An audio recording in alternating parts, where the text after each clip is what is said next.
ধৈর্যের বাঁধ ভেঙে গেছে। তোর সংসার আমি আর করব সে বলে তুমি যাইতে পারবো না, গেলে আমার লাশের উপর দিয়ে যাইতে দেবো। আমার লাশের উপর দিয়ে যাও পারলে। আরে তুই তো চিন্তা লাশ, তুই ময়রা ভূত হয়ে গেলে আমার আজকে আটকাইতে পারবি না। দেখ তোর ডিঙ্গা কেমনে যায়। সে বলে ভাইজান কিছু তোমার ভাবি দেখা যাও, ভাইজান অজ্ঞান হয়ে পড়ছে।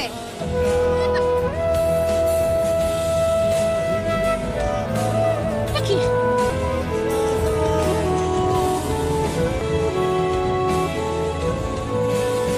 সত্তর ভাই, আজকে থেকে আপনার যা যা খেতে মন চাইবে খাবেন, আর যা যা করতে ইচ্ছা হবে করবেন। কেন ডাক্তার সাহেব? কারণ আপনি আর বেশি দিন বাঁচবেন না। আল্লাহ, ডাক্তার সাহেব আপনি তো কি কইতেছেন? আমার জামাই বেশি দিন বাঁচবো না মানে? ওর কি হয়েছে? আপনার স্বামীর ক্যান্সার ধরা পড়ছে, একদম লাস্ট স্টেজ।